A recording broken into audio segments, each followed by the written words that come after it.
Vamos lá, então. Boa noite a todos, todas, todos.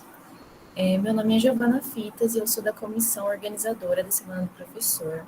Eu sou uma mulher de 22 anos, com cabelos bem curtos e ondulados, com franja, e eu estou usando fones de ouvidos brancos, sentada na frente do computador, com uma blusa regata preta, um colar verde, e atrás de mim tem uma porta e uma parede com um tecido com um desenho de uma mandala colorida. Sejam todos e todes muito bem-vindos à oficina 6, com o nome de Adaptação de Materiais para Pessoas com Deficiência Visual e o Ensino Remoto. E a oficina vai ser ministrada pelas graduandas Ingrid Milena de Mello e Maria Eduarda Lacerda. Gostaria de agradecer a presença de vocês aqui, em especial as nossas professoras de hoje, e agradecer também todos os nossos patrocinadores e, claro, aos nossos participantes, porque sem você a Semana do Professor não aconteceria. Assim como agradecer a comissão organizadora, que está fazendo um ótimo trabalho e está fazendo esse evento acontecer. Então, vamos falar um pouco sobre as nossas professoras de hoje. A Ingrid Milena de Mello, ela é graduanda do curso de licenciatura em Letras, com habilitação em Português e Espanhol, na Unesp e Bilce.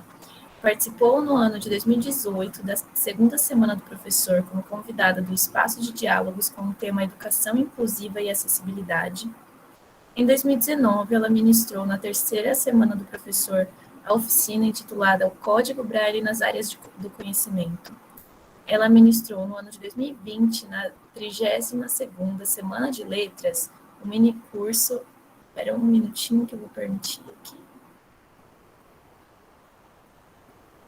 Um mini curso intitulado Literatura Inclusiva, a Importância e os Desafios Enfrentados pelos Deficientes Visuais e Auditivos. E a Maria Eduarda Lacerda, ela é graduanda do curso de Pedagogia na Instituição de Ensino União das Faculdades dos Grandes Lagos, a Unilago, e ela trabalha no Centro de Reabilitação Visual e Instituto dos Cegos de São José do Rio Preto, realizando a avaliação funcional da visão, adaptação de materiais pedagógicos e atendendo alunos na sala de tecnologia assistiva. Então, acredito que as duas têm muito a nos passar sobre esse assunto. E aos participantes, eu gostaria de lembrar que o link com o formulário de presença ele vai ser enviado nos comentários mais para perto do final da palestra. E nenhum link de presença foi ou será enviado por e-mail durante todo o evento. Se vocês tiverem alguma dúvida durante a oficina, vocês podem mandar no chat, e aí eu posso ler, ou se vocês se sentirem confortáveis, vocês podem levantar a mão para abrir o microfone e conversar com a gente. Acredito que essa dinâmica vai ser muito legal, se vocês quiserem se sentirem confortáveis.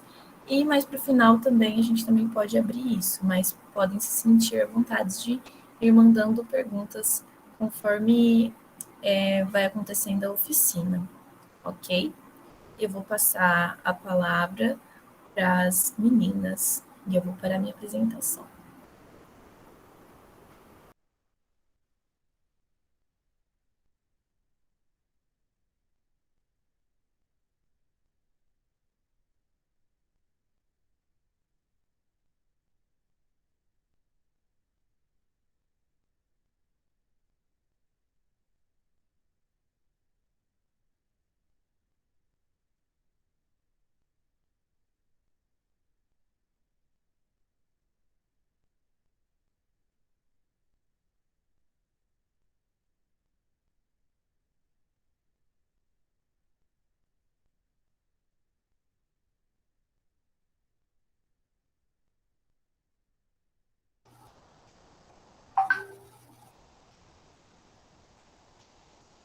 Ingrid, eu posso apresentar aqui, não tem problema.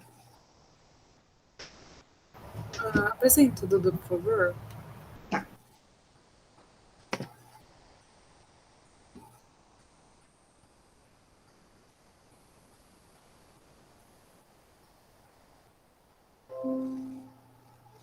Vocês estão vendo? Sim. Sim. Sim.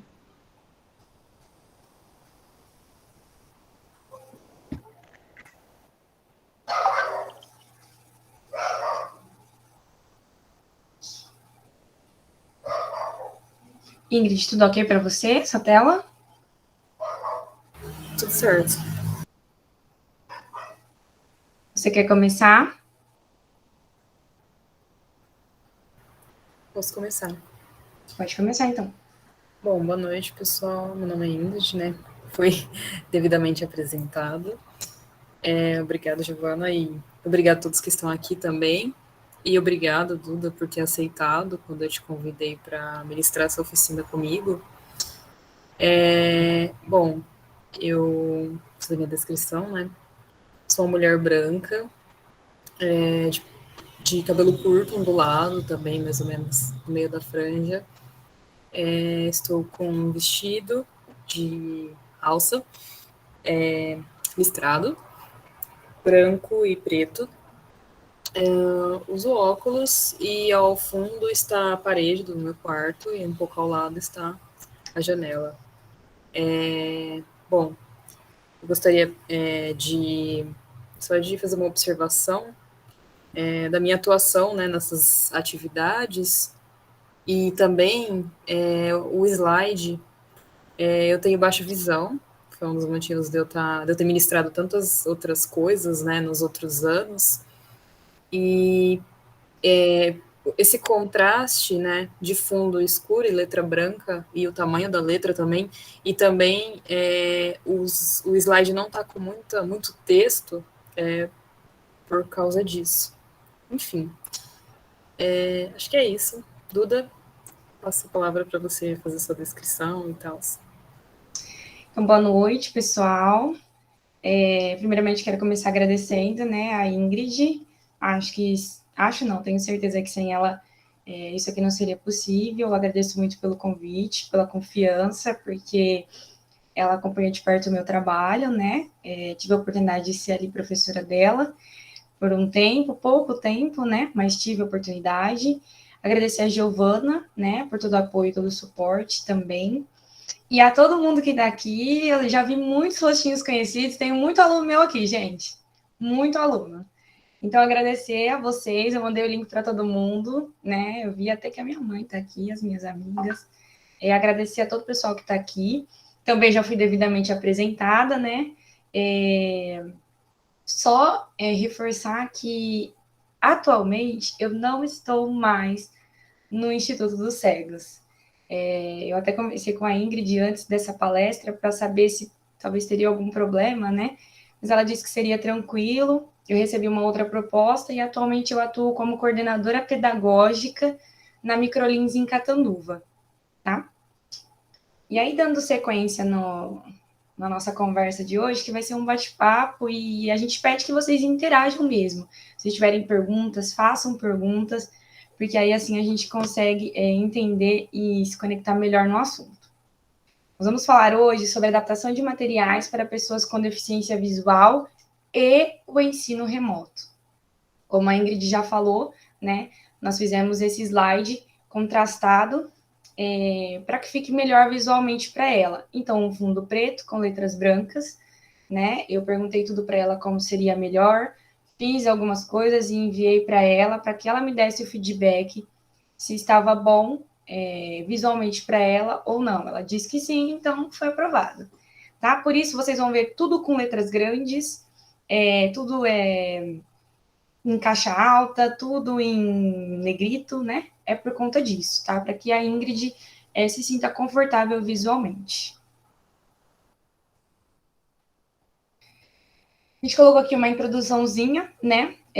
Sobre a inclusão, que na verdade é permitir que o aluno com deficiência, não só com a deficiência visual, mas com qualquer deficiência, gente, vocês vão escutar um pouquinho de barulho aqui, tá? Esse é o problema de fazer as coisas em casa. Mas voltando, permitir que esse aluno com deficiência ele conviva com outras crianças, né, que não possuem deficiência e que essas crianças que não possuem deficiência entenda que ser diferente não é ruim, é só ser diferente e que ser diferente é normal, né? E que muitas vezes a criança com deficiência ela tem ainda uma capacidade ainda maior, né, na questão de se descobrir, né, e também a gente possibilitar aí que a criança com deficiência, volto a dizer, qualquer deficiência, aprenda os mesmos conteúdos para que a sua aprendizagem seja garantida mesmo. Então, a adaptação de materiais para o aluno com deficiência visual é para tornar, né, funcional para ele. O que é funcional, Duda? É uma eficácia maior. Porque, por exemplo, pode ser que eu coloque uma fonte para a Ingrid aqui, eu vou citar sempre ela, né, porque ela é o nosso exemplo aqui hoje. Eu coloque uma fonte 28 para ela, e ela fala, Duda, é legal, eu consigo enxergar com essa fonte. Mas pode ser que eu apresente para ela uma fonte 32, 34 ou até um 36. E ela fala, não, Duda, eu acho que esse 36 aqui ficou melhor. Então, a gente sempre vai optar para o melhor e vamos utilizar o 36, tá? Então, o que é funcional? É o que fica melhor, mais confortável, que não vai fazer o aluno forçar a visão, ter dor de cabeça, né? Porque isso causa também, né? Então, funcional é basicamente isso. E aí, antes de perguntar para a Ingrid se ela quer acrescentar alguma coisa, eu queria perguntar para vocês, se vocês conseguem perceber alguma diferença nesses dois quadrinhos aí de escrita. A Ingrid não vale. Se alguém colocar no chat, vocês me falam, que eu não consigo ver. Seria o espaçamento entre as linhas? Exatamente, seria o espaçamento entre as linhas.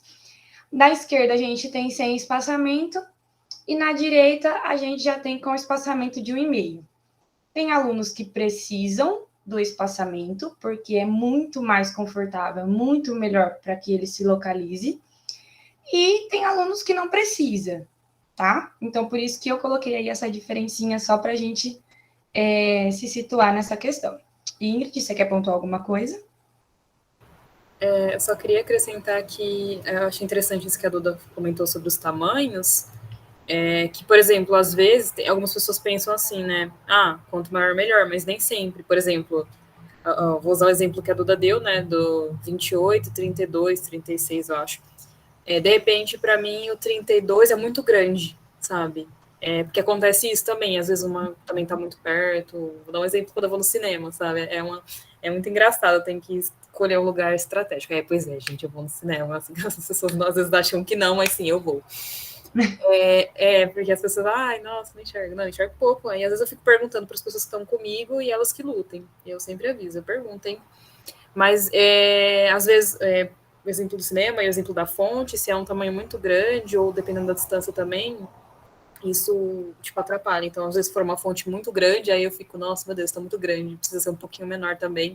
E, às vezes, o formato, por exemplo, vou dar um exemplo, eu uso bastante leitor de tela, que eu vou comentar daqui a pouco, mas também, às vezes, quando eu vou fazer algum trabalho, eu gosto de ampliar a fonte e escrever, que é uma coisa que eu gosto de fazer também, e, às vezes, a voz do leitor de tela me cansa. E aí, os professores geralmente pedem os trabalhos em font times, né? E eu não consigo ler. Tenho muita dificuldade, então geralmente eu coloco em fonte Arial, que eu leio com mais facilidade. Mas era só esse comentário. Obrigada, Duda. Nada. Então vamos continuar.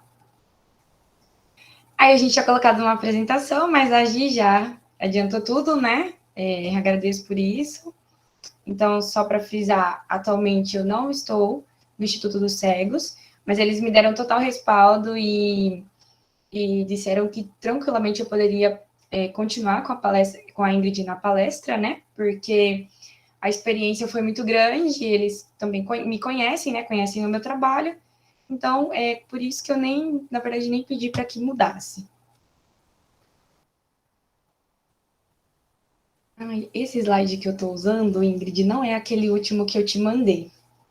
Mas dá para a gente continuar nele. Tudo bem. Vamos começar aqui. O que é deficiência visual? Duda, você já vê aí com aquele monte de informação que tem que fazer fonte 28, fonte 32, tem que ter espaçamento, mas eu não entendo nada. O que acontece? Eu sei que, para mim, deficiente visual é cego, né? Mas nem sempre, né? E eu fui descobrir isso lá no Instituto dos Cegos. Então, a deficiência visual em si, vou explicar para vocês. A acuidade visual é o que o médico determina, tá? Que médico? O oftalmologista. Então, quando o aluno chega para nós lá no Instituto dos Cegos, ele vem com uma guia de encaminhamento do postinho, né? Ele vem com um laudo do médico. E naquele laudo está escrito lá, por exemplo, pode ser que o meu aluno ele tenha 50% de visão do olho direito e 30% do olho esquerdo, né? Vai variando, não existe um padrão, tá? Cada caso é um caso. Essa é a acuidade visual. O que é essa acuidade? É o quanto ele enxerga. Então, de um tanto de 100%, esse aluno só tem 50% de um olho e 30% do outro, tá? Então, isso é a acuidade visual. Com base na acuidade visual, o médico vai encaixá-lo em um dos grupos. O grupo da cegueira ou na baixa visão, que também é conhecido como visão subnormal. Deixa eu voltar aqui. Na cegueira, gente, a gente tem 2 tipos, tá?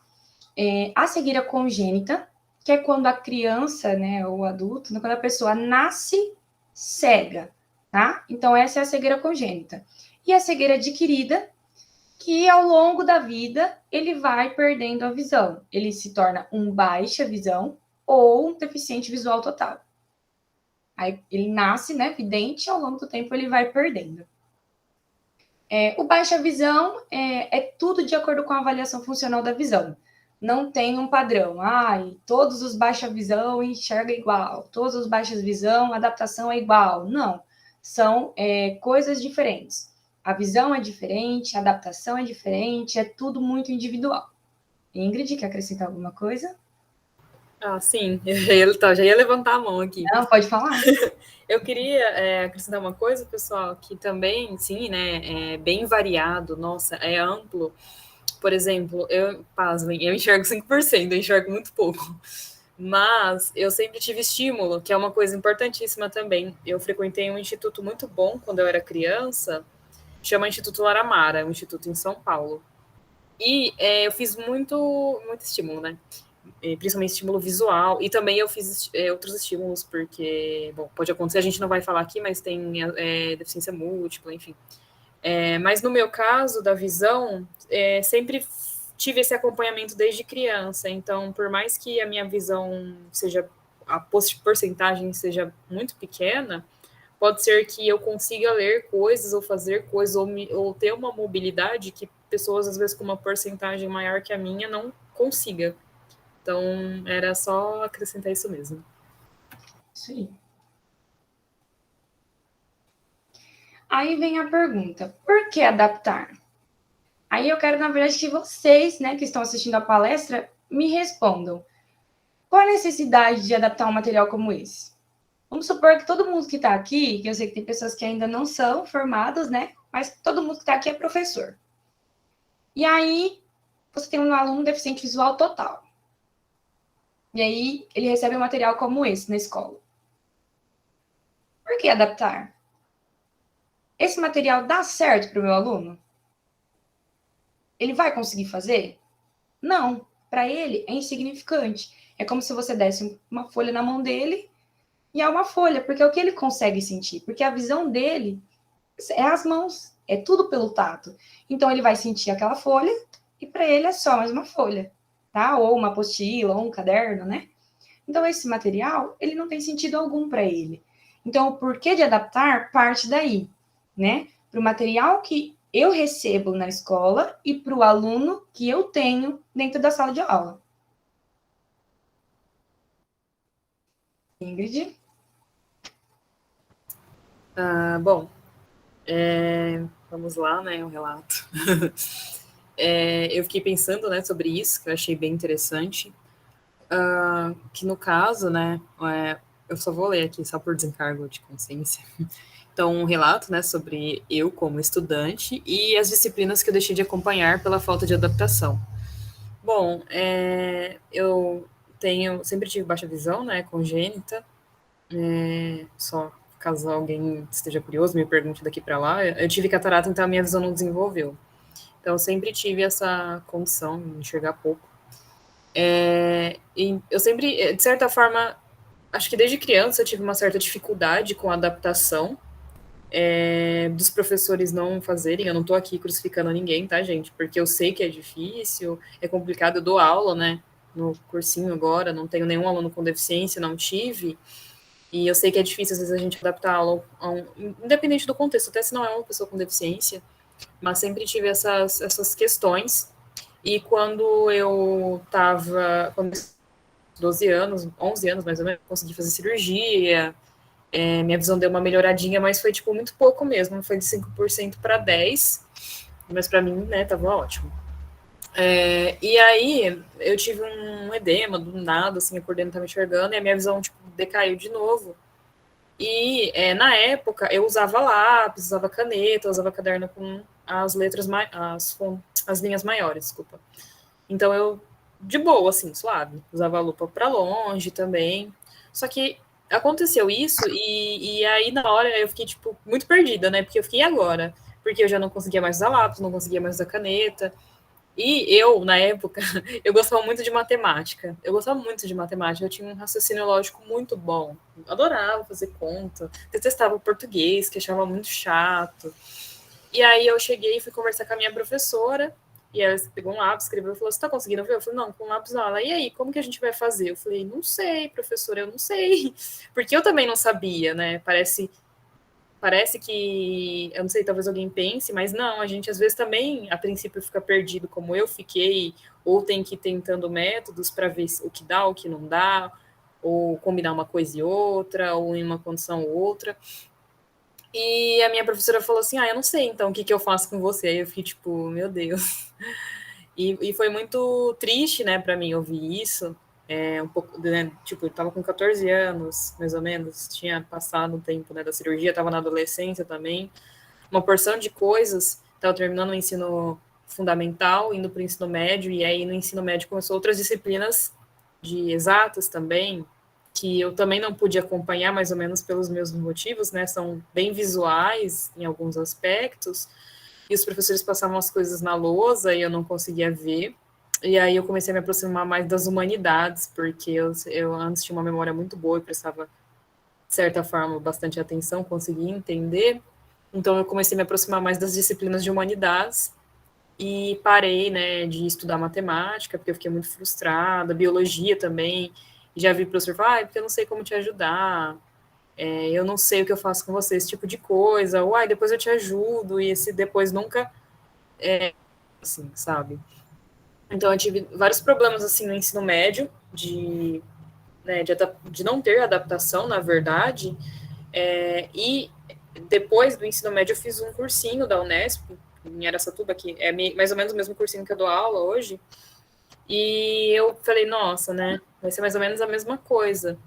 E aí eu conversei com os professores, falei da minha visão e tal, expliquei, né, eles não são formados, são alunos de graduação de odontologia e medicina veterinária.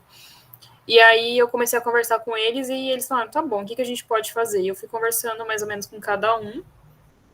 E alguns professores de exatas, eles faziam gráficos para mim, ou eles me mandavam um slide antes, mas tinha um que ele fazia os gráficos com canetão, que eu consigo ver, assim, né, canetão. Então, eles faziam os gráficos e ele explicando na lousa enquanto eu ia acompanhando na minha folha. Tinha professor que mandava o slide antes. Teve um professor que ele esqueceu de mandar o slide, ele me emprestou o celular dele, né, porque eu tenho lupa, que a gente vai ver também daqui a pouco.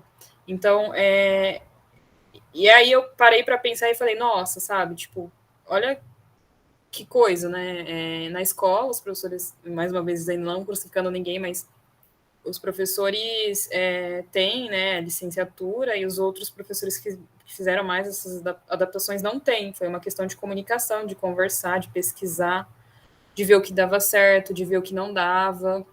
E também, né, tive algumas coisas assim na faculdade, quando eu entrei, né, que não tinha tido, então, aluno com baixa visão ou cegueira aqui na Unesp.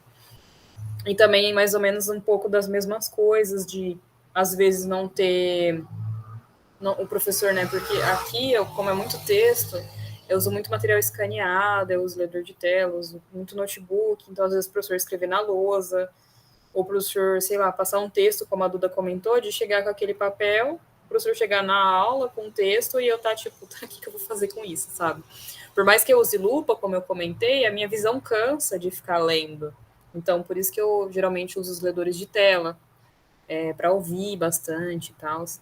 Então, assim, de certa forma, o que eu digo assim que eu deixei de acompanhar, gente, eu moro perto de uma avenida meio barulhenta, tá?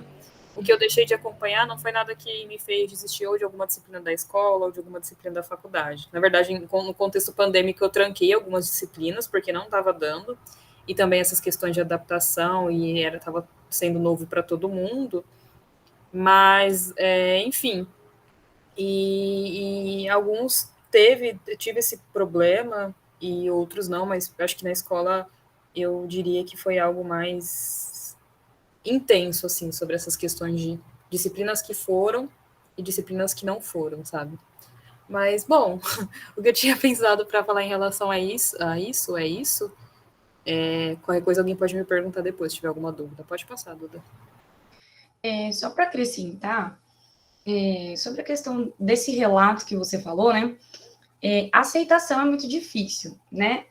Aceitação que eu digo da família, aceitação do próprio aluno, né? Eu não sei como aconteceu com a Ingrid, né? Sei assim por cima a história dela, né?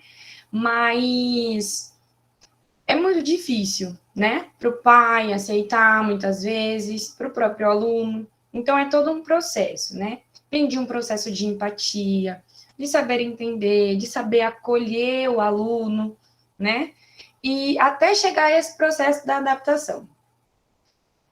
Sobre o que ela falou que a Ingrid citou, né, das disciplinas que ela deixou de acompanhar na escola pela falta de adaptação, gente, eu fiz o meu TCC, inclusive apresentei ontem, e vocês não têm ideia de como é difícil encontrar embasamento teórico para esse tema. Quase não tem nada, não tem. Eu achei muita coisa, assim, mas muito aleatório, sabe? Não tem embasamento teórico. O que eu consegui, eu coloquei, e o restante foi tudo acrescentando a minha experiência vivida lá no Instituto. Então, assim, dá para a gente entender o lado dos professores? Com certeza. Se não tem muito o que você estudar sobre o assunto, como você vai aprender, né? É difícil. Dá para entender? Sim. Só que, em alguns casos que nós já presenciamos, né? Eu presenciei, Ingrid presenciou e, infelizmente, continuaremos presenciando, é uma questão de empatia mesmo, né? De olhar e falar assim, tô nem aí, eu consigo fazer, então eu vou fazer, né? Mas é aquela questão também de saber olhar para o outro, né? Poxa, mas como que ele vai fazer desse jeito, né? E aí dialogar com o aluno, perguntar para ele, né? E aí fazer todo esse processo para que chegue a uma adaptação que fique boa para ele, visualmente falando. E aí, porque adaptar, a gente já falou, né? Porque certamente aquele primeiro material que nós vimos, para um aluno com deficiência, não significa nada, né? E qual a adaptação ideal? Como que eu sei, Duda, que uma adaptação é boa para esse aluno? A gente precisa fazer uma avaliação. E essa avaliação ela é conhecida como avaliação funcional da visão, né? E nisso, a gente vai fazer vários testes com esse aluno. Testes em quesito de contraste, fundo preto com letras brancas, fundo azul com letra branca, fundo verde. Os mais usados, geralmente os que ficam mais confortáveis para o aluno, é um fundo preto com letra branca ou um fundo branco com letra preta. O maior de todos é o fundo branco com letra preta. Mas há casos que nós precisamos mudar, tá? Às vezes, para o aluno, um fundo preto com letras amarelas é muito melhor, né? E na avaliação funcional, a gente descobre tudo isso. A gente vai trabalhando assim, por exemplo, vamos supor que a gente está fazendo um teste. Aí, eu não sei se vocês conseguem me ver, mas vamos supor assim, ó. Aqui é o professor à direita de vocês e o aluno, né? Então, o professor vai mostrar para o aluno por exemplo, qualquer forma geométrica, né? Se ele for um baixa visão. Qualquer forma geométrica, né? De cores diferentes. Por exemplo, vamos supor que ele pegue 3 triângulos. Um triângulo vermelho, um verde e um amarelo. E ele vai mostrar para esse aluno a uma certa distância, né? Ele vai ficar cada vez mais perto, né? Mas primeiro ele vai começar de longe, para ver até onde o aluno consegue. Ou ele também pode começar de pertinho e ir se afastando aos poucos. E aí tudo isso é contado, essa distância é contada, né? O tempo de foco, o tempo que ele consegue ficar focado com os olhos em uma atividade, né? Nas letras, nas cores. se a claridade vai atrapalhar ele, ou se de repente a claridade vai dar uma ajudada, né? Tem todas essas questões a gente consegue trabalhar aí na avaliação. A gente vai apresentar para o aluno as fontes em tamanhos diferentes, para que ele consiga identificar aquilo que fica melhor para ele, como nós falamos anteriormente. Pode ser um 28 ou pode ser um 32. Lá já tivemos um aluno que já estava na fonte 64. Então, pensa bem, gente, não cabia uma palavra inteira na folha, porque 64 é muito grande. Então, aí já é um processo de trabalhar com a família para que esse aluno já inicie o braille, porque 64, pensa bem, se vir um material de 10 páginas, imagina quantas páginas não vai dar esse material. Geralmente, em braille, dá mais que o dobro, muito mais que o dobro. O material, esse que eu mostrei para vocês anteriormente, lá na frente tem mais, tá? Vou mostrar também. Só metade de uma folha, gente, deu 5 folhas em braille. Então, assim, fica um material extenso para o aluno, fica um material cansativo. Então, tudo isso a gente trabalha também, tá? Não é só a questão visual, mas a gente trabalha também. Por exemplo, se tiver um material de matemática, e aí ele tem lá 20 equações para fazer, a gente dá uma enxugada, tá? Se tiver 5 de cada, multiplicação, soma, adição, tal, a gente pega um pouquinho de uma, duas no máximo de cada, porque senão é muito cansativo, tá? Aí fica um material muito extenso para ele, vai ficar cansado, né? E vai acabar não fazendo, porque já tem toda essa questão visual, né? E aí já vai entrar o cansaço e aquela coisa, né? Então, a gente também faz esse tipo de trabalho. Considerando também o que a Ingrid falou sobre a questão de estímulos, né? Não somente a deficiência visual, lá no Instituto a gente tem muitos alunos que não têm somente a deficiência visual. Tem uma dificuldade motora, tem um TDAH, né? Um déficit de atenção, autismo. Então, pensa bem, tudo isso tem que ser trabalhado. Essa criança precisa de um acompanhamento de uma equipe multidisciplinar, né?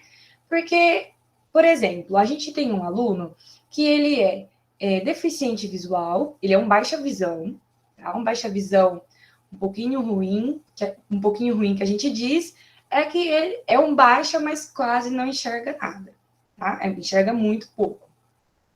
E ele tem dificuldade motora. Ele não consegue, deixa eu ver se eu acho um lápis aqui, achei uma caneta. Ele não faz o movimento. O movimento dele é isso aqui, ó. Não sei se vocês conseguem ver. Então, para ele pegar uma caneta como essa, principalmente se for muito fina, não dá, tá? Na mão dele, na mãozinha dele não entra. Então, tem que ser aquele giz mais grosso, né? E a gente tem que ir segurando no começo. É como se fosse aquelas coisinhas que precisam de um pouquinho de óleo para ficar um pouquinho mais mole e correr. Aí a gente vai segurando a mão e ele vai pegando o movimento e ele vai fazendo. Só que pensa bem, no outro dia já está do mesmo jeito. A gente tem que trabalhar isso novamente. Então é um trabalho árduo e que não vai estar só relacionado à deficiência visual dele. A gente também precisa trabalhar o motor, né? Porque se ele já é um baixa visão, que enxerga muito pouco, pode ser que ele venha se tornar um deficiente visual total. E para isso, a gente vai precisar depois, né, dessa mudança toda, inserir o braille para ele. Como que a gente vai fazer? Se a mãozinha é toda fechada, né? E para o braille a gente precisa apurar o tato dele para que ele consiga fazer a leitura, né? Então, através dessa avaliação, a gente consegue fazer tudo isso. A distância com que o aluno enxerga, né? Se ele faz compensação de cabeça para a direita, que é encostar assim o olhinho mais perto do papel para a direita, ou se ele faz para a esquerda, né? Quanto tempo dura o foco dele, né? Se o olhinho fica correndo o tempo inteiro, tudo isso a gente consegue, né? Ter uma noção muito grande mesmo, né? E aí conseguir fazer as adaptações ideais para esse aluno. Ingrid?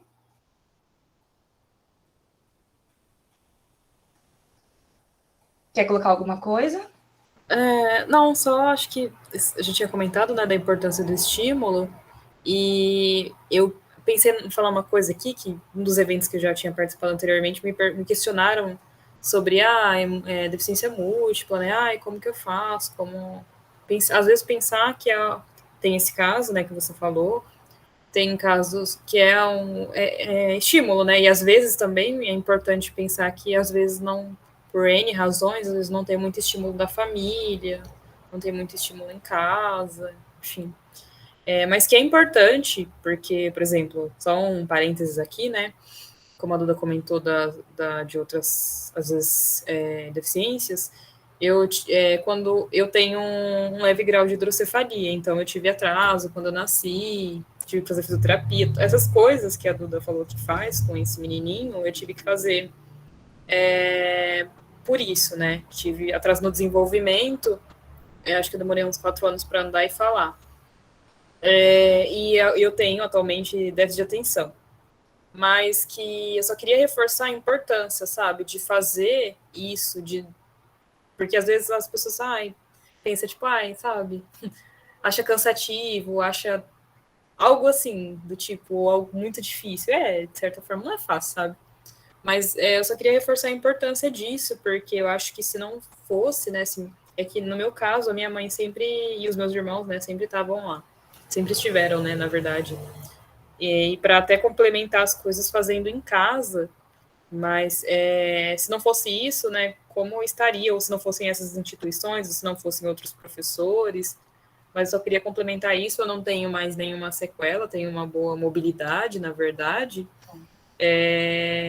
mas tive que fazer tudo isso, sabe, para esses estímulos físicos também, de tato. A única coisa que eu tenho é o déficit de atenção, como eu comentei, mas só isso, só complementar essa importância, sabe.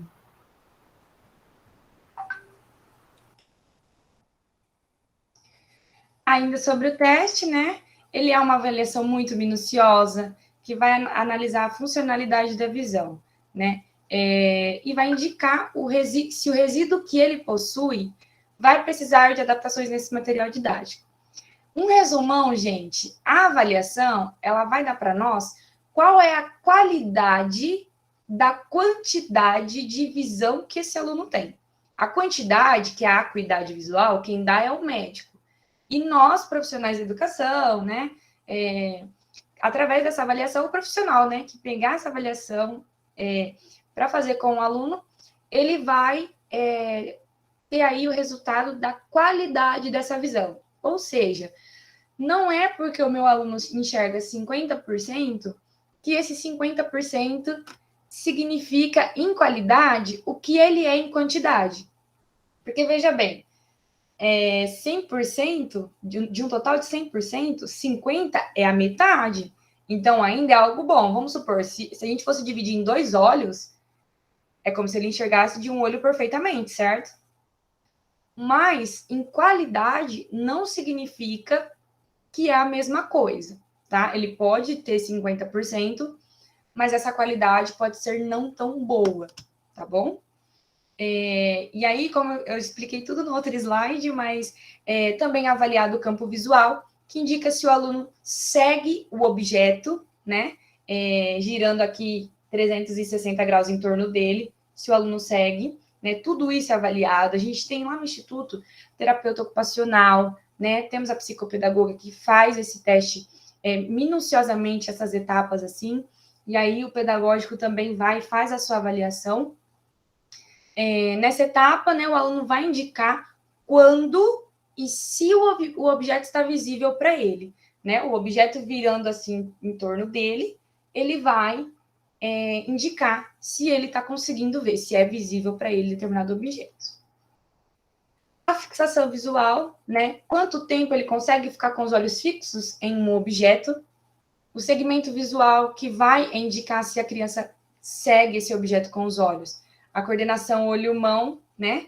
Que aponta se ele localiza o objeto à altura dos olhos, porque tem aluno que o objeto às vezes está muito perto dele e ele estica o braço para pegar, tá? E pode acontecer o contrário também, né?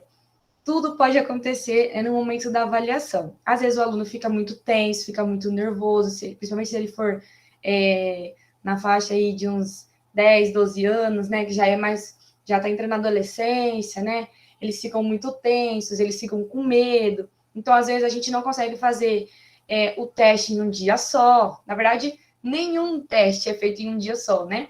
Mas até as atividades que a gente prepara pro dia para fazer parte da avaliação, às vezes o aluno fica muito nervoso, a gente tem que cancelar e fazer outra coisa lúdica, totalmente diferente, para que na próxima vez que ele vá, ele se sinta confortável em fazer as atividades para avaliação. Não necessariamente precisa ser dito para ele que ele está sendo avaliado, tá? É de preferência não dizer, né? Mas alguns alunos, em termos de inteligência, gente, são acima da média, né? Eles sabem, eles perguntam. Nossa, mas de novo você está perguntando isso? Nossa, mas por que você está fazendo tanta pergunta para mim, né? Tem alunos que são muito inteligentes, eles pegam muito rápido, né? E aí a gente tem que ter aquele jogo de cintura ali, mudar a estratégia e depois voltar de novo. Quer acrescentar alguma coisa, Ingrid? Não.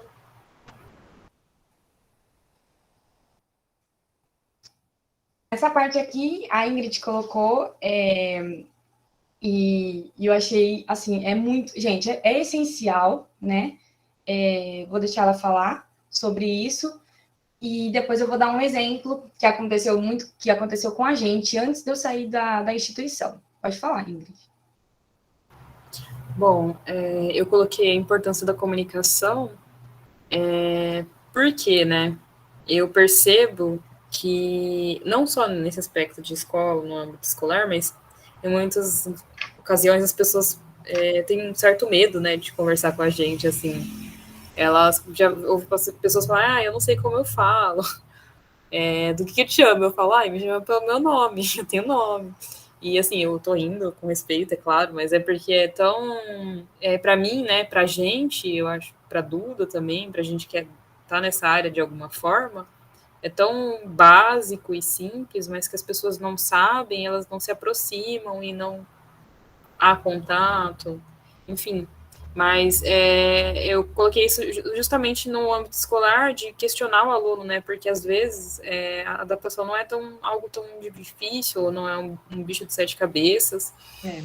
E você pode questionar o aluno, tipo, o que você enxerga, né? Quanto você enxerga, como você enxerga. E pode ser também que ele não saiba, né? Quando a minha visão piorou, eu não sabia como eu enxergava, né? Não sabia o que enxergava agora, né? A partir daí.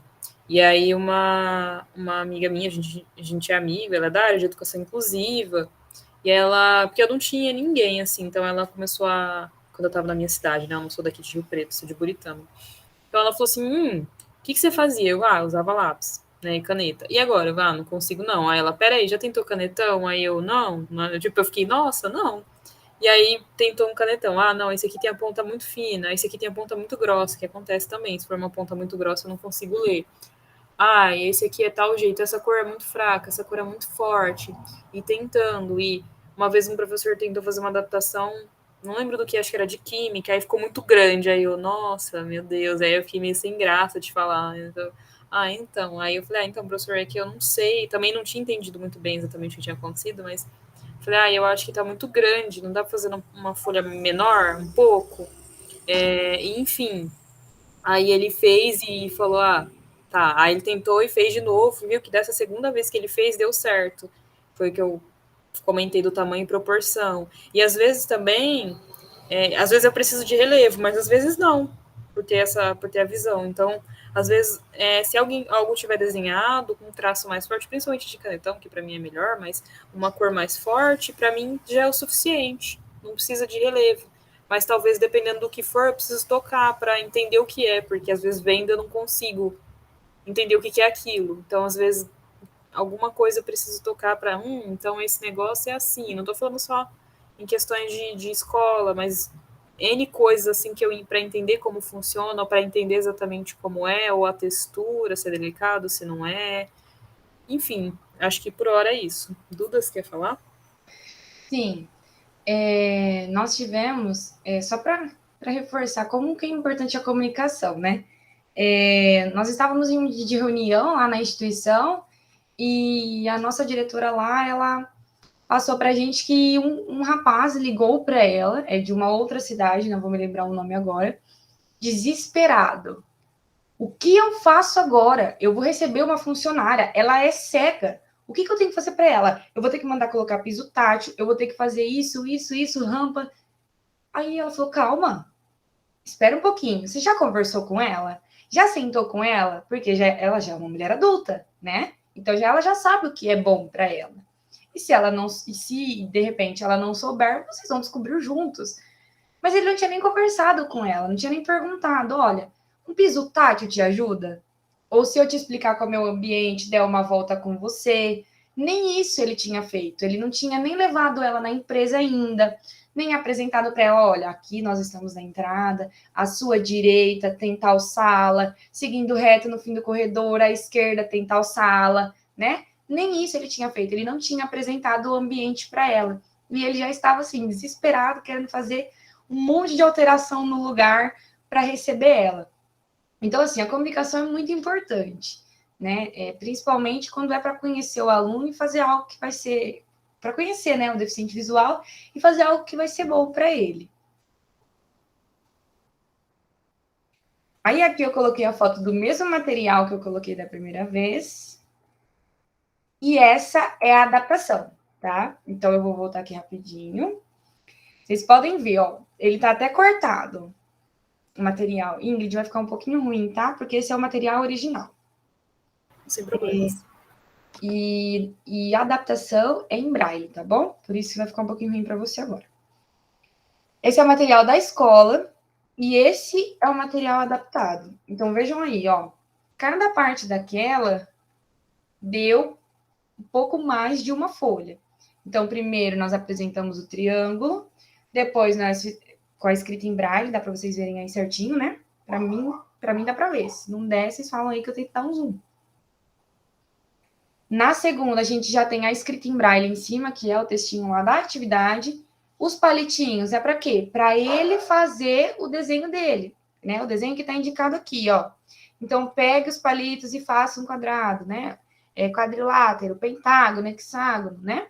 Então, os palitinhos é para ele mesmo fazer e ele, através do tato, entender essa atividade de matemática. Aí, na terceira imagem, também a escrita em braille, vocês podem ver que, ó, é um trabalho, é muito trabalhoso, gente. Porque nesse primeiro triângulo aí, eu não sei o nome dessa forma, gente. Até pequenininho aqui na outra. Mas essa forma geométrica, a gente teve que passar barbante em tudo. E aí, aos lados aqui, ó, direita, esquerda e na parte de baixo, tem todas as indicações. Indicações do quê? Dos centímetros. Nessa imagem, ó, é 5, embaixo 6 e à direita 4. Então, a gente tem que escrever em braille, aí a gente recorta e cola do lado para que ele se identifique ali em questão de centímetros. Embaixo, nós fizemos a reta, né, as retas, para o nosso aluno saber o que é uma reta. Às vezes, você vai conversar com um aluno deficiente visual, ele não sabe o que é uma reta, tá? Então, por isso que essas adaptações são importantes, para não deixar ele fora de coisas de coisas simples, né? Que a gente pode fazer, como, por exemplo, colar um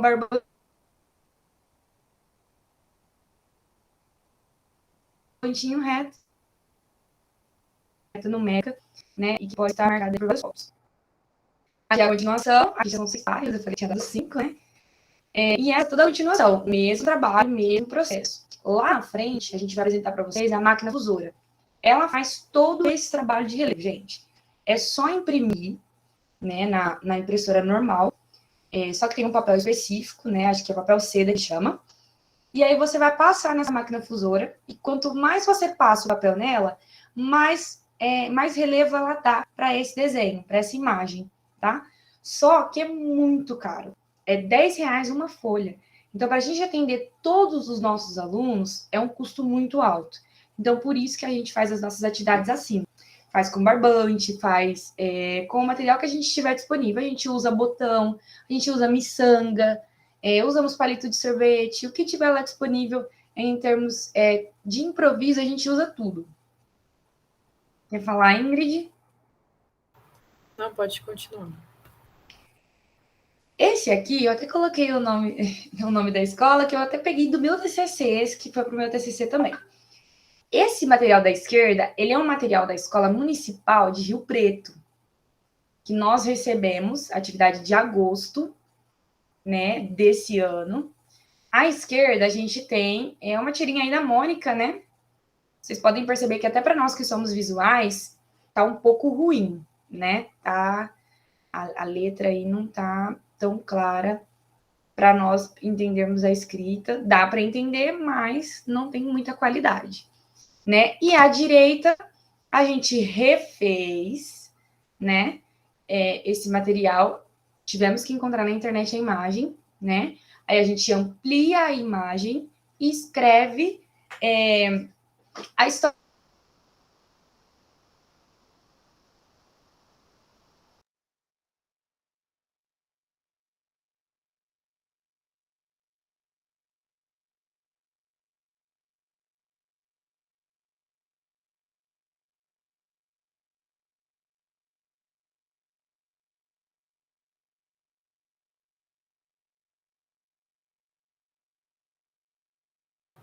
Gente, tá falhando só pra mim? Não, eu acho que a internet dela deve estar com problema. Aqui também parou.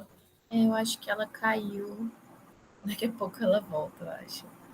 Daqui a pouco ela volta. Deve ter caído.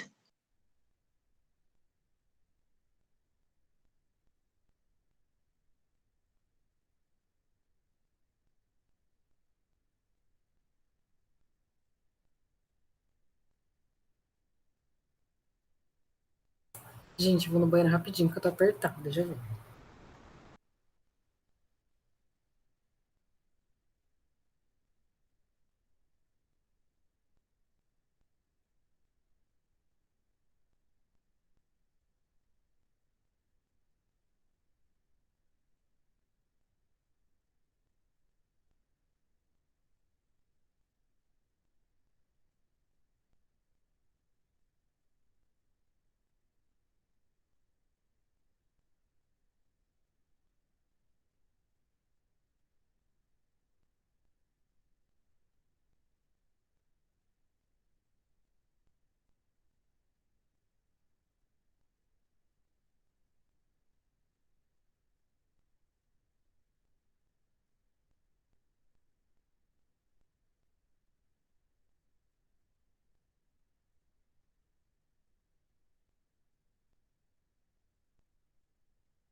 Bom, gente, só uns minutinhos aí, problemas técnicos.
Oi, gente, a internet caiu.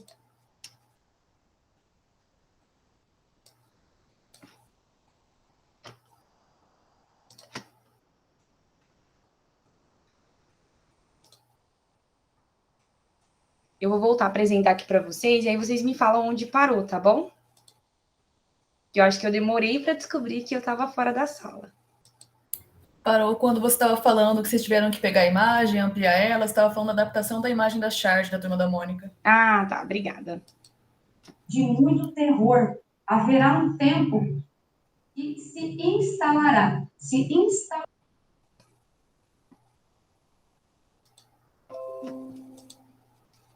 Nessa aqui, né? Isso aí mesmo. Eu já tinha explicado ela, já tinha finalizado. Eu acho que você ainda não tinha terminado, mas eu não tenho certeza, porque eu também pensei que era na internet por um momento. Tá, então, essa daqui, como eu estava falando, à esquerda a gente tem 4 momentos aí da história, e à direita a gente só tem 3, porque não cabe. A gente tem que fazer toda a ampliação, então muitas vezes o material ele acaba ficando muito mais extenso. A letra também, para o nosso aluno, não é funcional. A gente tem que refazer a escrita para ele também, como feito à direita. E para ele aí, no caso, é um Arial 28, para ele é o suficiente. Se colocar maior também, ele não gosta. Para ele já atrapalha, como a Ingrid citou, que se for muito maior também do que o necessário, acaba atrapalhando. Essa aqui, gente, eu fiz de última hora. Só para a gente ter uma noção. À esquerda, a gente só tem 2 atividades. Olha que pequeno que é para nós, né? É muito pequeno, é simples, só 2 atividades. E à direita, a gente tem a adaptação da mesma atividade para o aluno específico, para quem ela veio, né? É uma fonte Arial 64, à direita, o que a gente tem. E só essas 2 atividades já dão 6 páginas de atividade. Então, vocês pensam bem quando vem uma apostila inteira para adaptar, né? Se ela tem 100... eu já cheguei a adaptar uma apostila de 100 e algumas páginas, que deu, gente, quase 400 páginas. Então, pensa na tristeza do aluno quando ele pega o material para fazer e a apostila é dessa grossura. Ah, tia, nossa, mais atividade, né? Então, assim, é exaustivo, é cansativo, tem que ter todo um trabalho de incentivo também. E o bom é que esses alunos frequentam regularmente a instituição, porque aí lá a gente consegue fazer essas atividades com eles, né? E se for um texto ou algo muito extenso, o que a gente pode fazer? A gente prepara de uma outra forma mais lúdica e a gente faz bilhetinho para a escola, né? Então, escola tal, nós realizamos atividade assim, assim, assim, a gente manda foto, a gente manda vídeo, né? Para que tenha comprovado que ele realizou a atividade, não necessariamente da maneira que estava lá na apostila, mas ele realizou. Damos um material concreto para ele, para fazer algo diferente, né? Agora, quando é para a escola, como foi no caso do ensino remoto, não tem muito o que fazer, né? Tem que ser esse material mesmo, mas ainda assim nós fazíamos chamada de vídeo. Ah, Duda, mas você é boba? Fazer chamada de vídeo com cego? Uai, gente, fizemos chamada de vídeo, víamos os alunos, nossa, como você tá bonito hoje. Gente, era uma alegria tão grande para eles, era assim, sensacional, né? E aí, fulano, mostra aqui a atividade para tia. Gente, por incrível que pareça, eles conseguiam fazer tudo, tá? Conseguiam fazer. Na maioria das vezes, para o deficiente visual total, já era em braille, já é alfabetizado, se virava sozinho. Só mandava mensagem mesmo quando tinha alguma dúvida muito grande para a gente estar auxiliando. Agora, os alunos com baixa visão precisavam de um auxílio maior, nesse caso. Porque nós tivemos alunos que o material não foi enviado para o instituto. Eles foram direto na escola e retiraram de lá. Então, assim, tem coisas que às vezes nem a lupa ajuda muito, né? Porque aí ele vai ver lá, a lupa, a gente vai mostrar mais para frente, Ele vai ter lá o espacinho dela, mas é aquela questão, ai, tia, não dá para ler a palavra inteira, né? Ai, nossa. E aí também se torna algo cansativo, né, para o aluno. E aí, as demais adaptações é de acordo com a avaliação funcional, cada aluno é de um jeito, não existe um padrão para um aluno para um baixa visão, né? Tudo vai depender da avaliação dele, feita pelos profissionais. Ingrid, você quer colocar alguma coisa? Por hora, não. Quando for falar das lupas, eu falo um pouco mais. Tá, eu sei que o próximo é tecnologia assistiva, gente, porque eu fiquei falando sozinha. Eu nem me toquei que tinha parado aqui. E aqui a gente inicia a parte de tecnologia, né? Que nós chamamos de tecnologia assistiva, que é a área do conhecimento, que tem característica interdisciplinar, que vai englobar produtos, recursos, estratégias, metodologias, práticas, que vai auxiliar esses alunos na sua funcionalidade. Como eu citei para vocês, às vezes vem um texto tão grande, mas tão grande, que para a gente adaptar vai dar 10 páginas. Aí o que a gente faz? Não, vamos lá no leitor de tela, né? Passa lá no leitor de tela, lê tudo para o aluno, né? Tem a Sara PC, que é o scanner.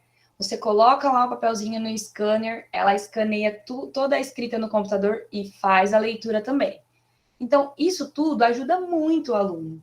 Existem lupas, existem vários ampliadores, né, que conseguem ajudar o aluno nessa questão para que ele não fique fadado a fazer atividades cansativas.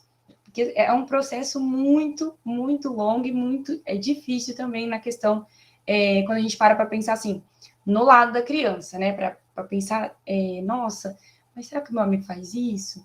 Nós tivemos casos em sala de aula que temos um aluno deficiente visual, né? Ele é total, e ele é autista, e ele se automutila, né? E na questão da escola, foram perguntar para a gente se de repente não era bom ele usar um capacete na escola. É um pouco assustador, né? Então, assim, por que o aluno tem que usar um capacete? Ninguém usa capacete na escola. Ele vai se sentir diferente, né? Então a gente tem que pensar em maneiras de incluir, né? E incluir todo mundo, né? Às vezes o aluno vai precisar de um contraste na mesa, e aí, de maneira simples, a gente consegue contrastar todas as mesas da escola. A gente entende que, por muitas das vezes, a gente não tem recurso. Isso sim,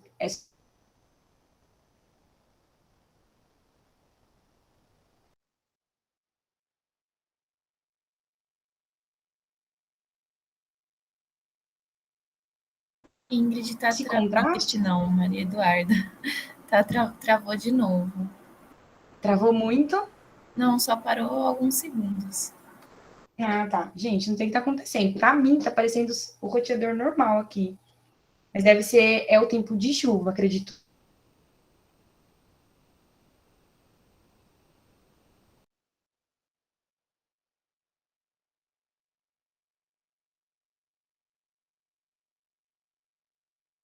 Ai, parou de novo. Será que ela ainda tá aqui?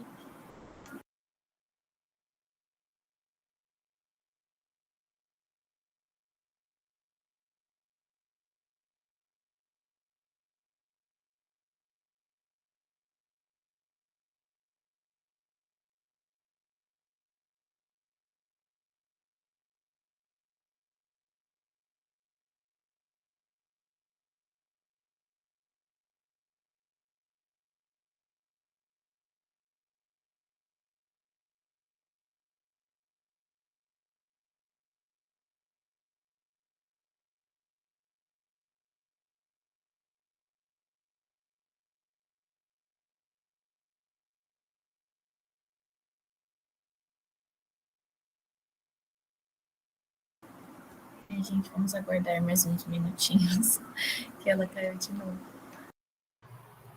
Bom, enquanto a Dudu não volta, eu queria fazer um comentário sobre essa situação que ela estava falando agora, que eu acho que ela voltou.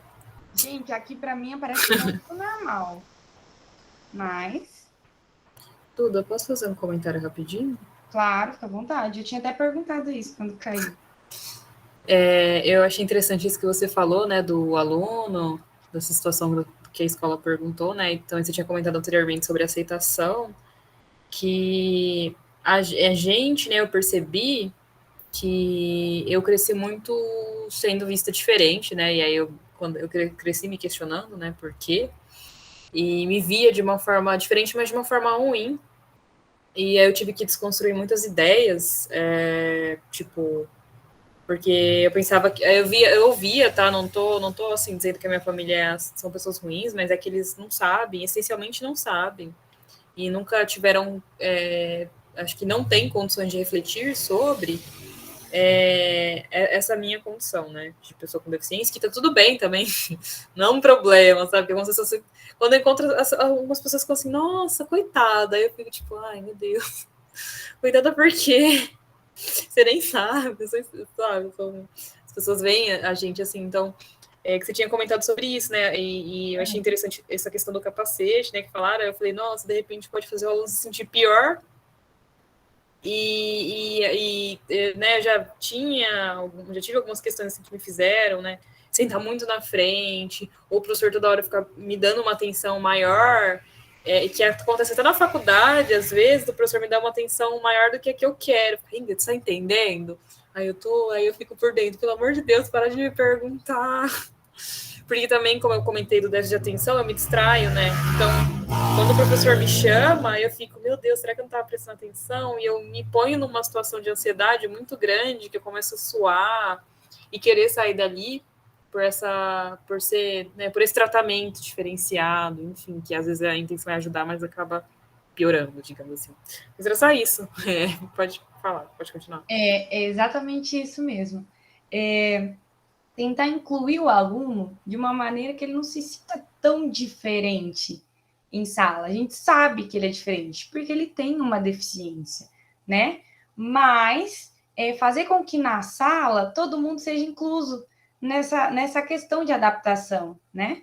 Fazer a adaptação, de repente, de uma forma que dê para fazer com a sala toda, para que ele não se sinta assim tão diferente. Mas a ideia do capacete, gente, me assustou um pouco. E não foi a única ideia que nós tivemos lá. A gente teve muita coisa e às vezes a gente acaba até duvidando. Vou voltar a apresentar aqui, tá?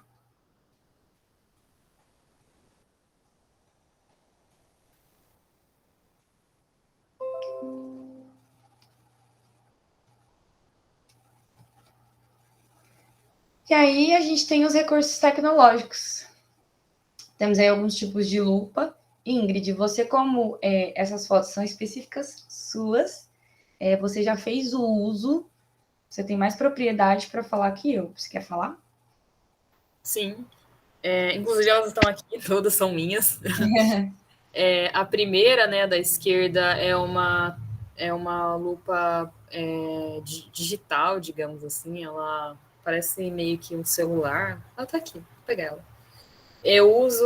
Tem umas versões um pouco melhores também dela, mas essa é o de baixo custo.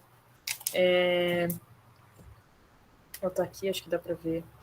Ela tem uns botões, se liga ela, é a bateria e tal. E aí ela aumenta bastante, como vocês viram. Ela é muito boa, só que o problema é que ela cansa um pouco a minha vista, tá vendo? Tipo, o tamanho do livro, né? A fonte e o tamanho que ela deixa. Eu gosto de ler ela também. Ela tem também um negocinho para apoiar, né? Porque a mão cansa de ficar segurando. Assim, ó, que a gente coloca no livro. E é importante também, gente, que a gente, no Instituto, a gente aprende a usar todas essas lupas, porque a gente não sabe. Enfim, ela faz essa ampliação, ela é muito boa, só que às vezes ela cansa a minha vista também. Mas eu gosto muito de livros físicos também, sabe? Então, essas lupas me ajudam. Não só a questão de gostar, mas eu tento exercitar frequentemente a leitura para não esquecer, que eu percebo, talvez, não sei se a Duda já percebeu, mas que muitas pessoas com deficiência visual, por não ter esse acesso ou o material em braille ou essa possibilidade de leitura, têm bastante dificuldade com escrita. Então, eu sempre tento ficar lendo e também estimulando o resíduo visual que eu tenho, porque eu enxergo um pouco, eu tenho que estar frequentemente estimulando isso para não atrofiar, não perder ou algo do tipo. A próxima lupa, a que eu geralmente mexo no celular, ela está aqui também. É uma lupa de joalheiro, foi meio que, alguém falou, não façam isso em casa, mas alguém falou, olha, tem essa lupa aqui, testa, aí eu testei, serviu e falei, eu vou usar para sempre. E eu sempre tô com ela, e eu não sei como eu nunca perdi, gente, eu nunca perdi essa lupa, eu coloco no meu bolso, eu carrego ela na mão, mas é a que eu geralmente uso no celular, meu celular, ele tá aqui, eu não gosto muito de leitor de tela no celular. Eu não sei, algumas coisas eu não acho que são muito bem inclusivas, tipo, para escrever mensagens, muita coisa tem que usar comando de voz e eu não gosto que as pessoas saibam o que eu tô fazendo. Então eu uso essa lupa também por questões de conseguir ver, né, como eu comentei, e ficar estimulando essa visão.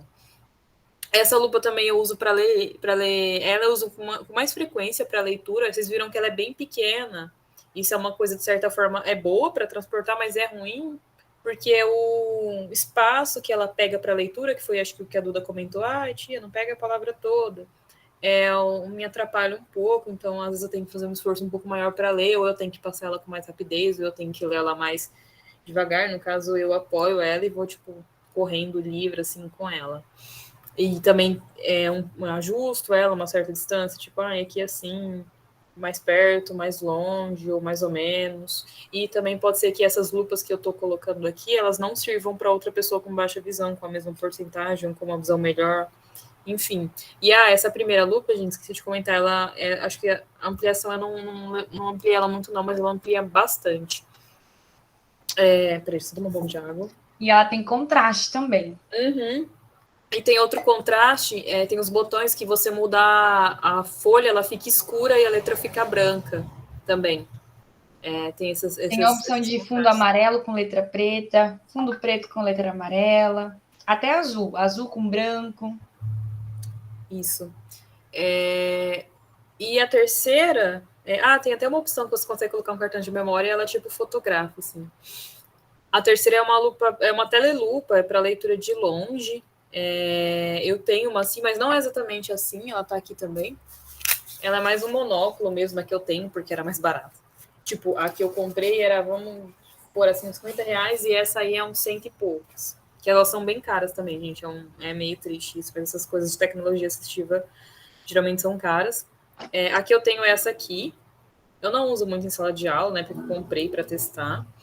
E tem essa parte aqui para regular o grau, a lente, assim, para dar o foco, tem essa parte aqui para regular a parte aqui de abrir muita lente ou não, que eu aprendi tudo também no Laramara.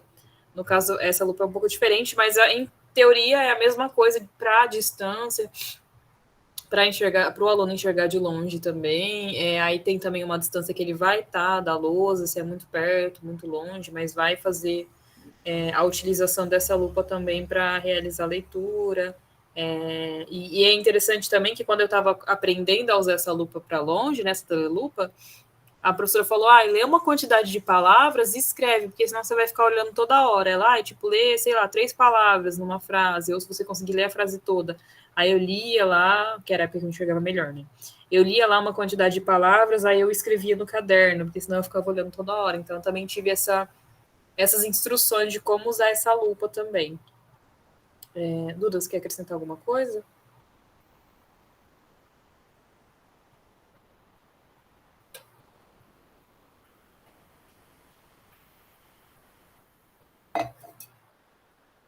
A parte da tecnologia assistiva.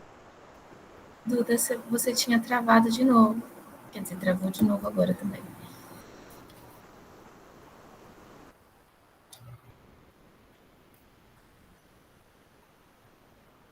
Nossa, buguei. Faz tudo. E às vezes ele faz muito melhor que a gente. Você pode falar de novo, por favor? Que o começo cortou. Eu falei da questão, né, que eu era do pedagógico, né? E aí eu fui para a parte da tecnologia assistiva e que lá eu não sabia nada, né, nessa parte de tecnologia assistiva. Muito básico, que foi o treinamento que deram, né? E aí, vendo de perto, podendo atender os alunos e tendo que aprender para ensinar, gente, o deficiente visual faz tudo. tá? Tudo que vocês imaginarem, eles fazem. Só para enfatizar que a Ingrid falou da questão do preço, gente, é muito caro. Muito caro. Essa primeira lupa é a lupa Rubi. Ela deve ser um pouquinho mais antiga, né, Ingrid? Lá nós temos uma parecida com essa, não sei se é a mesma, né? Mas ela é parecida com essa, a questão dos botões também. Só a cor que é diferente. Ela é vermelha e amarela. E ela custa, gente, aproximadamente, ou até um pouco mais, R$6.000. Tá? Ela é muito cara. Então, assim, pensa bem, para você ter uma, né? Pra gente que tem uma condição baixa, R$6.000 é muita coisa, né? Então, ter um serviço como esse a favor do seu filho, né? E dos nossos alunos é muito bom. Só acrescentar aqui, essa é uma versão um pouco mais simples, então, tanto que alguns contrastes ela não tem, e ela, acho que foi uns 600, mais ou menos, que ela custou. Mas, realmente, tem as outras que são 6.000, 2.000, mas essa foi um pouquinho mais simples. Mas é caro demais, né? Sim, sim. Devia ser muito mais acessível. A gente tem o JAWS e o NVDA, que são leitores de tela. Ambos a gente consegue fazer o download pela internet tranquilamente. Só que, né, sempre tem um preferido. O JAWS, tem muitos alunos que preferem o JAWS, né? Só que o JAWS ele tem uma licença, né? E essa licença é cara também, né? Ele é um pouquinho melhor que o NVDA. O NVDA a gente consegue baixar também gratuitamente e utilizar no computador gratuito, tá? O único probleminha do JAWS é essa licença que ele tem, né? E ambos realizam a leitura da tela do computador. Então, tudo o que o ponteiro do mouse passar por cima, ele vai ler, tá? Normalmente, se for um deficiente visual total, nem usa mouse, tá? Tudo deles é atalho. Atalho para abrir o Word, atalho para abrir o Excel, atalho para abrir a internet, atalho para digitar, atalho para tudo, tá? Atalho para ligar, atalho para desligar, atalho para ativar, é tudo atalho, tá? Porque aí a questão do mouse, né, também passa a ser um pouco mais confuso para eles também. Então, é tudo na base do teclado mesmo.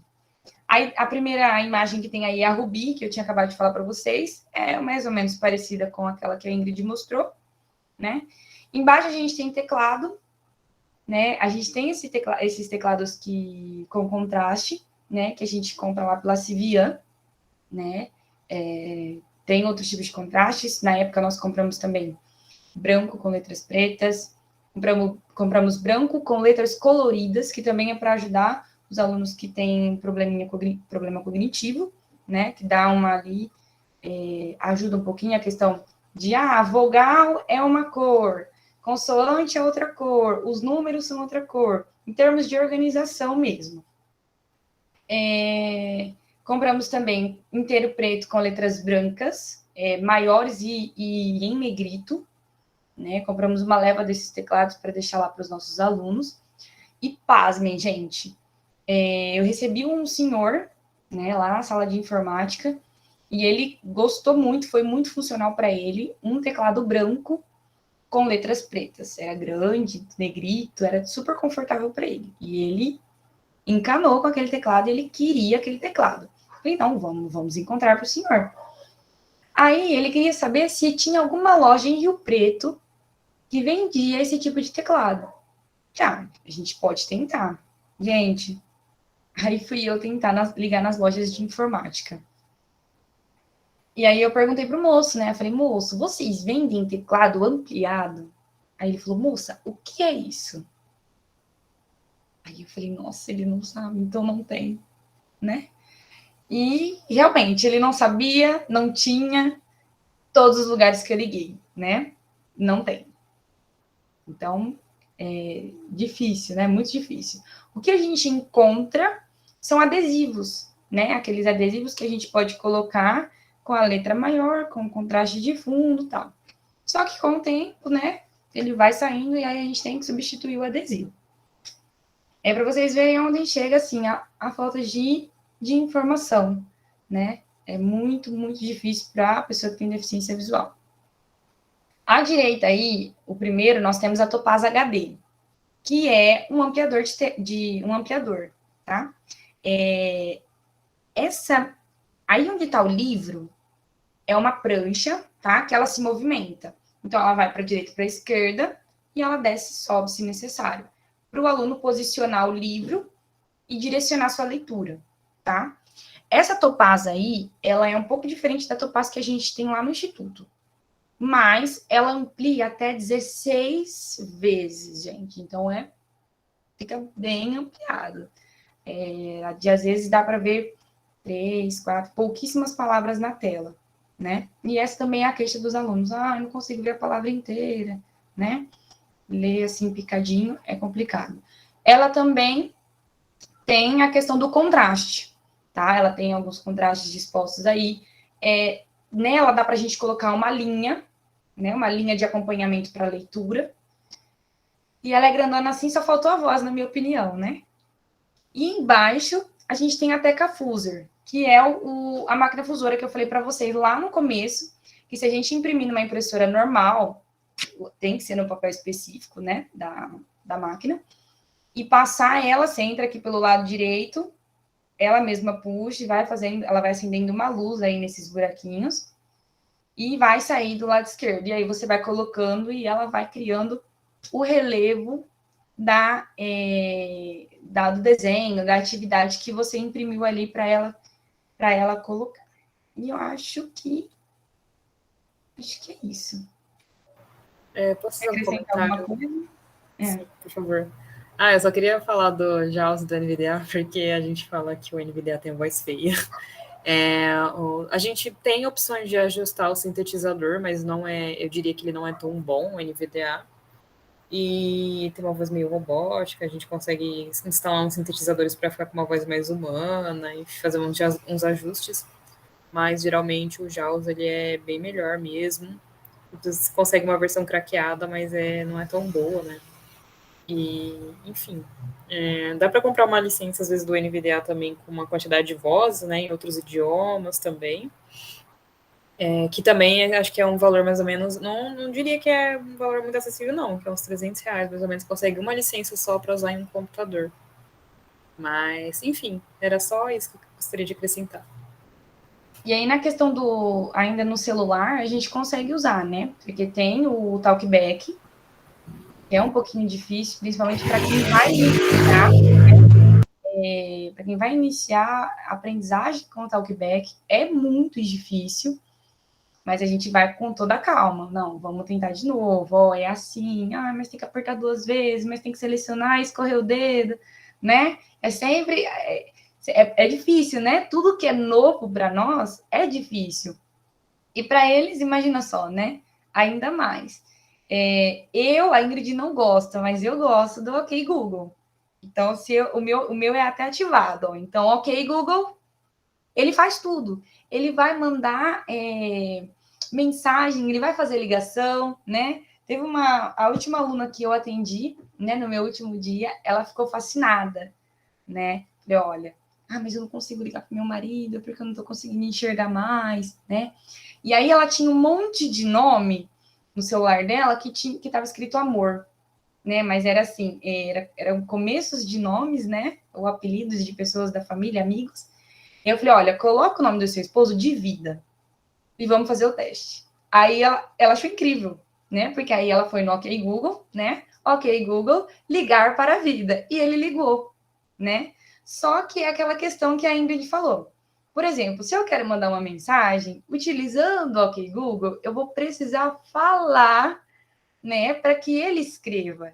E aí, de repente, a pessoa fica tímida, né? Estar no meio de todo mundo, né, de outras pessoas, e falar o conteúdo que ela está mandando, né, para alguém. Então, isso pode acontecer também. Mas existem, sim, tem outros recursos, né, que a gente não consegue mostrar tudo e falar de tudo, né? Também acaba ficando um pouco cansativo, muitas informações novas. Mas é fascinante, né? Essa questão da tecnologia, de tantas coisas que existem e que, na verdade, a gente a gente não sabe, né, que existe e que essas pessoas, os deficientes visuais, eles são tão capazes quanto qualquer outra pessoa de fazer qualquer coisa. E acho que da minha parte é isso. Bom, da minha também. Acho que a gente pode abrir para perguntas, né? Se vocês quiserem perguntar alguma coisa. O meu chat sumiu tudo, gente, que saiu aqui, né? Eu não sei se tem alguma pergunta. Bom, no chat não não veio nenhuma pergunta, mas eu gostaria de dizer para os participantes que o link de presença está no chat. E eu tenho uma pergunta. Para a pessoa ser considerada com baixa visão, tem uma porcentagem que ela, tipo, por exemplo, abaixo de 50% é baixa visão, ou não, cada caso é um caso, não tem uma porcentagem certa para dizer. Ingrid, você quer responder? Eu não lembro exatamente qual porcentagem que é, se é 20% ou 30%, mas seria essa, mais ou menos essa porcentagem com a melhor correção, com lupa, com óculos. Seria Aquela basicamente porcentagem, isso. aquela porcentagem 20-30, né? 30-60. É que, na verdade, assim, ó, existe uma tabela e lá na instituição, ela fica até com a nossa terapeuta ocupacional. E aí, como eles fazem esses estímulos bem mais, né, aí com os nossos alunos, quando eu fui para aprender, eu senti uma dificuldade muito grande em entender a tabela, porque é difícil mesmo. Mas é essa quantidade aí que a gente falou. É 20/30, né? 30/60, mais ou menos.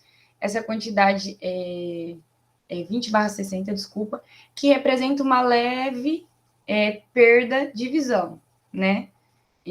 Aí tem baixa visão moderada, baixa visão grave, que eu lembro que quando a nossa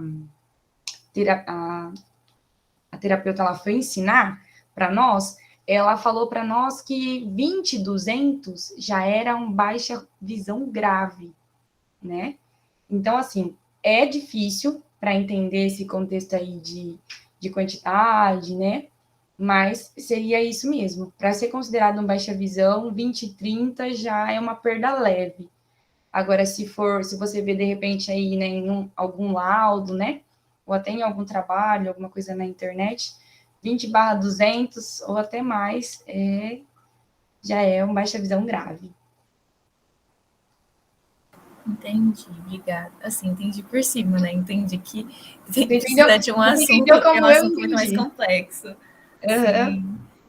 Eu pergunto porque eu nunca tive contato com esse assunto, com nenhuma pessoa de baixa visão e eu nunca precisei nem de óculos, mas o meu irmão, ele precisa de óculos muito forte, assim, o grau, e eu lembrei que quando ele era criança, eles usavam esses termos, assim, com ele. Falaram que ele nasceu com, sei lá, 50% de visão, alguma coisa assim, com muito tratamento, ele hoje em dia enxerga bem, inclusive precisa usar óculos, mas não usa, né? Porque ele nunca usa, porque eu não sei. Mas, enfim, eu gostaria de agradecer vocês por essa fala. Eu aprendi muita coisa que eu não fazia ideia, de verdade. Para não dizer, apenas compartilhando, para não dizer que eu nunca tive contato, eu lembro que quando eu era criança tinha um menino na minha sala, mas era um curso que eu fazia, não era a minha escola, mas ele, agora analisando, eu acho que ele tinha baixa visão, porque ele ia, deixa eu até abrir a câmera assim. A minha gata tá aqui, ela quer participar também. Mas ele pegava o papel para ler e ele colocava bem pertinho assim do olho dele para conseguir ver. É compensação de cabeça. Aí as crianças tinham um olhar diferente com ele, sabe? E ele usava um óculos bem grosso, assim. Só que nada era explicado pra gente, né? Nada. Também, acho que nada era adaptado também, porque ele sempre pegava o mesmo material que a gente, né? Então, acho que foi um pequeno contato que eu tive com isso, mas dá pra ver que não era adaptado, né? Inclusive, na verdade, era quando eu fazia catequese. Então, eu acho que dificilmente ainda a catequista teria essa visão, né? Mas, enfim, se alguém tiver alguma dúvida ou quiser fazer um comentário também. Essa questão do visual que você perguntou é mais para quantidade, né? Existe uma tabela, né, com as numerações, e aí vai indicar a porcentagem. Só que aí essa parte é a parte do oftalmo. Por isso que eu falei para você que para mim foi muito difícil. Então o que eu entendi mesmo foi bem por cima ali, e o restante foquei mais na avaliação, né? Que eu falei, não, coisa de médico, oftalmologista não é a minha, né? A gente tem que conhecer, porque não como eu vou adaptar um material se eu não conhecer isso que está relacionado diretamente aos alunos com a deficiência visual, né? Mas é muito pouco meu conhecimento sobre isso. E essa questão aí da sua vivência, com certeza, compensação de cabeça, né? Para poder enxergar. Mas como você disse, era na catequese, né? Complicado. Mas é E isso, isso gente. prejudica o aluno também, compensar dessa forma? Porque provavelmente, como você disse, o material era igual para todo mundo, né? Então, esse igual seria o quê? Uma fonte 12? Talvez, uma fonte normal que a gente usa é 12, né? Então, ele precisa se aproximar muito, né? E às vezes até a letra da Bíblia é muito pequenininha para quem tem a visão que usa óculos normal, assim, entre aspas, vamos dizer, em graus baixos. É muito pequeno, a folha é muito fina mesmo. Acho que um dos problemas também é que é cansativo, né? Tipo, ultimamente tô passando muito tempo na frente do computador e tô lendo bastante coisa, né? Meio que por teimosia, que eu podia usar o ledor de tela, mas em compensação também me dá dor de cabeça ou me cansa. E esses dias eu tava com o olho muito irritado. Ontem meu olho tava ardendo muito por ficar assim na frente, ficar lendo. E dependendo do que for, eu gosto muito de escrever e ler o que eu tô escrevendo, né? Porque às vezes com o ledor de tela eu acho que ele não faz uma boa leitura, tem pontuação. Você consegue, né, fazer marcação para pontuar, tipo, você coloca lá, às vezes ele faz um bip ou alguma coisa assim, ou ele fala, mas eu não gosto que fica falando os pontos, que é cansativo. Mas às vezes eu gosto de escrever e aí depois eu fico, nossa, tô com a vista cansada. É bem isso. Bom, gente, eu acho que a gente pode encerrar, então. Muito obrigada pela presença de vocês, de verdade. Eu gostei muito da oficina. E, como eu disse, eu aprendi muita coisa que eu não sabia. E acredito que isso vai me ajudar muito mais para frente, caso eu possa ajudar um aluno meu, ou quem sabe ache uma vaga para ter uma experiência dentro do instituto e aprender mais. Mas é isso no geral. E acho que podemos encerrar. E não esqueçam de assinar a lista de vocês, que foi mandada para vocês. E os participantes de assinar a lista aqui para conseguir o certificado, tá bom? Boa noite, gente. Obrigada e até mais. Obrigada, gente, pela participação. Obrigada, pessoal. Tchau, tchau. Tchau.